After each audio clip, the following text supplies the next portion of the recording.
नमस्कार. श्री स्वामी समर्थ महाराज की जय. परमपूज्य गुरुमाऊलींनी शेतीला जास्तीत जास्त पसंती का केली आहे, म्हणजे शेतीकडे जास्त लोकांनी का वळावे? कारण शेती ही जी आहे त्यावर आधारित आपण लघु उद्योग आणि त्याच्याबरोबर जोडधंदेसुद्धा करू शकतो. म्हणजे कोणते? तर कुक्कुटपालन, दुग्ध व्यवसाय असे विविध व्यवसाय करू शकतो.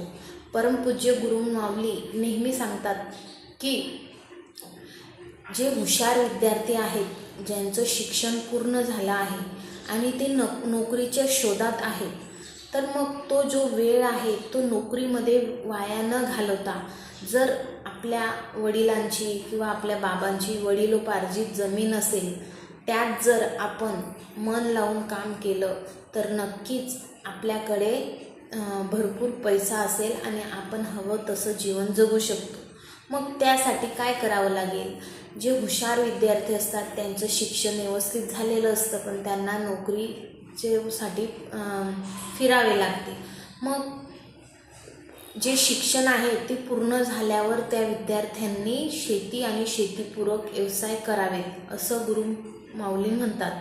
शेळी पालन आहे, गोपालन आहे, दुग्ध व्यवसाय आहे, रेशीम उद्योग आहे, तसेच मधुमक्षिका पालन आहे, सेंद्रिय खताची निर्मिती.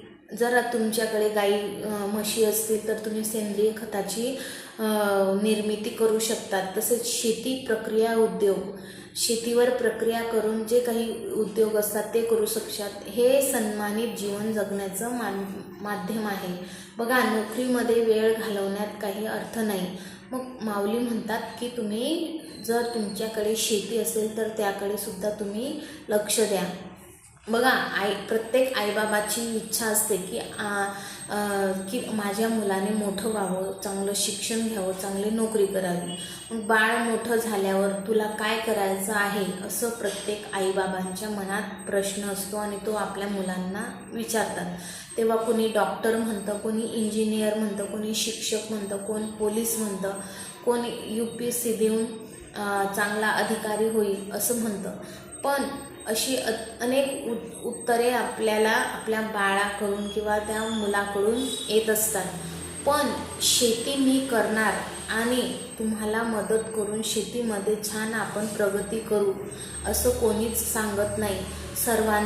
शेती ही जे काही आहे ती सर्वांना जगविते आणि ती करायला कुणीही तयार होत नाही. म्हणूनच शेती जी आहे, शेतीविषयाचे जे काही चांगलं ज्ञान आहे ते आपल्या मुलांना